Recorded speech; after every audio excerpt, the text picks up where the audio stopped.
kami syempre sa inyo. Madam, paano naging black? Cafe black? Paano ito nangyari? At so, ura-urado ba ito? Di ba parang ganun yung narinig ko kanina? Hindi, actually, the product itself, matagal na siya. January pa lang, naka-registered na siya sa FDA, pero ngayon pa lang namin talaga siya ni-launch because timing din, kasi tag-ulan. Pero ang dami din kasi talaga nangyari in the past, kaya ngayon lang din nagkaroon ng time para i-launch talaga siya. So yung ura-urada na nangyari is yung launching with Zainab. So hindi niya alam na meron siyang renewal today.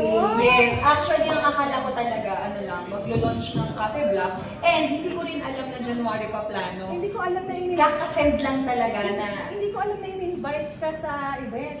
Ang alam ko na alam mo lang, mag-meeting lang tayo, di ba? Nagkalito-lito na. Si RJ kasi yung kausap ko, sabi niya, kailangan daw naka-black. So sabi ko, okay, sige. Hindi ko rin alam kung sino yung endorser. Akala ko isa lang sa mga influencers na in-invite para mag-promote ng Pero I'm happy and willing naman to do it. Kasi yung support din ni Miss A sa akin is talagang sagad-sagad. Sinabi mo nga na parang during like the challenging times. Yes. Hindi ka kanya din wrong. Actually, nagkaroon pa tayo ng conversation before na sabi niya never kita bibitawan. Sinabi niya sa akin yun kasi nahihiya ako na parang ako sa kanya. Parang nasa stage ako ng controversy ko, ganyan. Tapos may mga ibang brands na hindi na okay, ganyan. So, si Miss A talaga yung nag-stand up hanggang kaduluduluhan na hindi kita bibitawan. So, Zainab, nasa mo rin pala yun? Yes, naranasan ko. Issue ka? Yes, kasi may mga ibang mga CEOs na involved, di ba? May mga ganun akong issue before na ayaw ko naman na itakal yun ngayon dahil ang pinaka-importante dito is yung happiness, yung blessing, yun ang pinaka-focus natin. Kung sino yung talagang nanatili, yun ang totoong nagmamahal at may malasakit. Pero ramdam namin kanina, parang pag-enter mo pala. Nanginginig na ako eh. Actually, hanggang ngayon. Ilipat sa amin yung energy mo. Parang, uy! Ano ba ito? Ganun palang ikakasal talaga. Yes. Actually, ano ba? Ang dami maganda nangyayari sa buhay ko ngayon na napapasabi talaga akong thank you, Lord. Thank you. Pwede mo pa, syempre, yung Filipino fashion. Yes! Look at the red! Wait, nasa galit. Wait na. Yes! Thank you. Kasing laki niya yung brillantes na tattoo ko. Pinantayan ni Daddy. Ay, pinantayan. Diba? Ang tagal ko ng tattoo you have yan. details of the ring, like ilang carat. Sa details po, ayoko naman alamin. Basta kung ano yung binigay sa akin, thankful na ako. And alam ko lang hindi siya basta-basta. Ayun lang yung alam Actually, ko. parang nakakabulag Yes, clarity actually, niya. Kung ma-judge mo kay Madam, Diba? parang Kanina kaya ako- lumalaban sa diamante ni Madam. Nasilaw nga ako kanina. Ay! Nakita ko ng malapitan. Ang Yes, bongga. it's a blessing talaga. Pero hindi siya heirloom. Platinum siya. Naming heirloom, like pinamana, like... Ay, hindi po. Pinagawa po talaga ni fiancé sa US. Fiancé. At saka sa US, ayaw daw niya magpagawa ng so gusto niya yung hindi mahanap. So, Alright. nag-effort talaga din Like, siya. baka One of a matiktikan mo. kind. Ayaw lang niya sabihin yung presyo sa akin, pero may idea na ako. Search mo na. Hindi ko ni-research. Actually, bibigay lang, may certificate kasi ito, may papeles siya. So, binigay niya sa akin yung papeles. Huwag na lang natin i-push ng, ayoko din to brag anything. Ang importante, masaya tayong lahat. Tsaka naalala ko dati, sabi mo, dumadayo ka pa ng Japan para sa kanya. Pero Yes, actually every other month. Kasi LDR kami. Hanggang ngayon ba? Pabalik na siya na mag-start na yung season niya August. So sa August, sa Japan na uli siya. So ganun uli yung routine ko. Every other month uli ako lilipad. Pero 2 to 3 days lang kapag kami libre akong araw. Kasi di ko din kaya magstay na matagal because of kids. And naiintindihan din naman yun. Yun ang pinaka-importante. Speaking of kids, parang daddy siya sa mga Yes, anak mo. actually siya ang nagpapakalma kay Dia kasi kagigising lang ni Dia pagdating namin. And Oo. medyo, syempre, ang bata pag bagong gising. Oo naman. So, tuwa ako na nandiyan siya to support and help me. Yun talaga yung pinaka-blessing. Paano siya? As Paano a dad? hindi ka oo, di ba? Paano hindi ka oo kung lahat ginagawa hindi lang para sa'yo, kundi para sa mga anak mo din? Paano siya as a dad? As a dad, siya ang strict sa aming dalawa. Oo, siya ang strict. Siya pa pala ang bad Yes, cop? siya ang Hindi strict. halata. Hindi, actually, yung pagiging strict niya naman, hindi yung para mamalo, to harm, or anything. More in explanation that's bad, kung ano yung mga makukuha ng bata sa mga maling nagagawa nila. More in explain na siya yung mas ganun sa amin. Wow. Dahil kakasal ka na, anong dream wedding ng isang sa inyo? Actually, ako, ang dream wedding ko is kung ganang naging kabongga ang proposal, ayoko naman ng ganun kabongga. Gusto ko, yung mararamdaman natin yung pagiging intimate ng love, mas mangingibabaw kaysa yung dami ng tao, ganun. So mamimili talaga ako kung sino lang talaga yung nasa buhay ko, yun lang siguro yung invited. Gusto ko simple lang. Siyempre invited si Madam. Yes! Actually, sinabi ko na sa kanya. Sinabi ko sa'yo kanina. Ninang nga ako, alam ko na. Nangangamoy nila pagpasok. Alam mo. Yes. Pero alam ko na yon ever since na talagang kasi nararamdaman ko din naman nung nagkita tayo nung wedding nina Kong. Yes. Diba? Sabi ko, naramdaman ko na rin na sila na yung susunod. Oh. Tagal na pala nakaplano. Talaga, gano'n katagal? Yes, parang pinlano niya, birthday niya pa lang, February.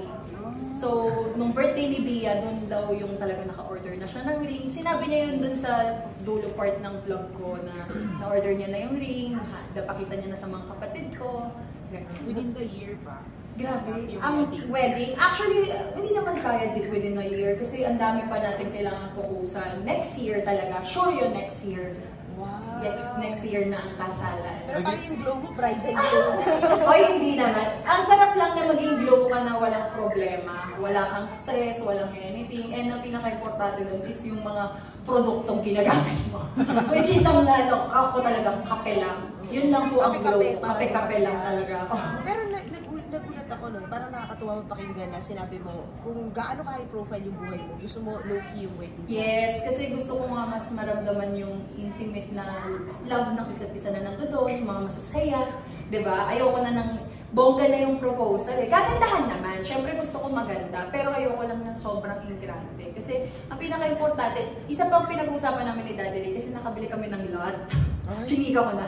Nakabili kami ng lot, tapos gusto namin, plan talaga namin sana by 2 years, kaya siya mag-1 year pa uli sa Japan because doon, dahil doon talaga, para makapag-provide kami sa pagpapagawa ng bahay. So parang, kesa i-spend mo yung malaking pera sa kasal, parang mas maganda mag-spend for the future with the kids. Yun talaga.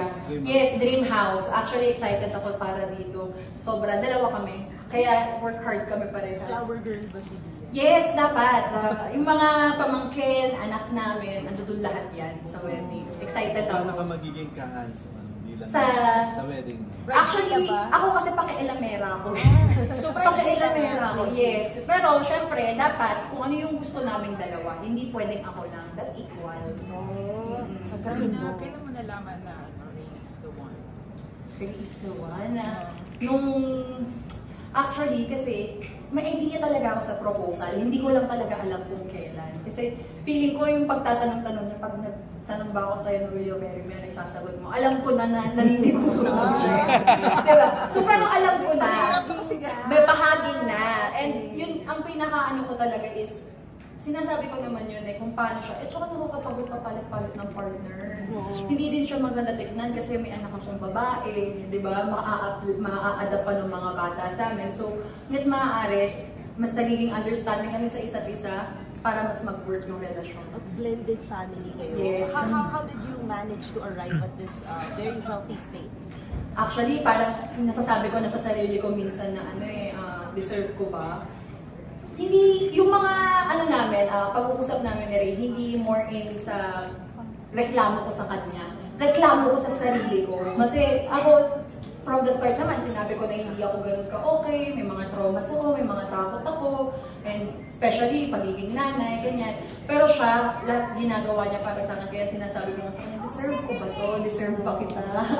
Deserve ko ba na nilalapit mo ako sa Diyos, yung mga tao sa paligid natin, kung paano yung pagtanggap nyo kahit na ganun na yung mga past sa buhay ko. So, yung pressure na nanggagaling sa feeling ko ako pa yung hindi niya deserve. Pero, nahilaban at lalaban kami. Yun naman ang relasyon dapat lumalaban kayo parehas. Tapos mag-backseat ba yung showbiz? Kasi last year, di ba nag-MMFF ka? Yes. Actually, tatanggap pa rin naman ako ng project as long as kaya ko po. Ayoko lang po tumanggap ng mga project na mapapasubo ako tapos iluluwa ko.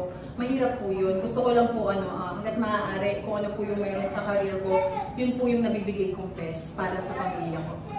Sa future, Nina, Sa future niya. pwede advice mo, di ba, about marriage? Yes. Ikaw yung successful Well, sabi ko nga, kapag may problema when it comes to marriage, and siguro isa rin naman ako sa pwedeng makapag-advise talaga sa kanya. Kasi ilang taon na ba kami mag-asawa ng asawa ko? 11 years na kami married.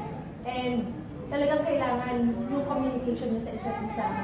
At alam mo, dapat may isang magbababa ng yes. Hindi pwedeng magsabong kayo dalawa. Hindi pwedeng, parehas kayong mataas yung ego, parehas kayo na nagmamatigasan. Kailangan meron na magpapakumbaba sa inyong dalawa. Oo. Kasi yun yung mahalaga sa isang relationship. Of course, dapat naiintindihan nyo yung mga flaws ng isa't isa kasi nakilala mo naman yan. Siyempre, papakita nyo sa'yo yung perfect side niya, diba? And saka na lang natin makikita yung mga imperfections along the way na magkasama na kayo sa isang bubong. Pero dapat, kapag na-discover mo yun, tatanggapin mo pa rin siya ng buong buo at mamahalin mo pa rin siya ng buong buo. Ang ganda no, tama naman yun. Yes, actually, ma-save ko yan sa wedding. Pero yun na nga, no? With this, family planning mo ba kayo? Magkaanak? Actually, ang first namin is, ayun nga, sana kasal next year. Actually, kasal talaga next year. After ng kasal, bahay muna bago ko mag-baby. And pumayag naman siya doon. Kasi siya gusto niya na talaga mag-baby. Wala pa siyang baby na siya. Pero happy naman siya sa mga bata and naintindihan niya yung gusto namin para sa future namin. Unahin muna kung ano yung mga dapat unahin. Para kapag dumating yung time na mag-baby na kami, wala nang stress. Talagang happy na lang. Yun ang pinaka-importante doon. Yung planado. Hindi yung binasta-basta. Galing na ako doon. Tama na yun. Diba? Dapat ngayon, planchado ang pagkakaplano. Miss Ana,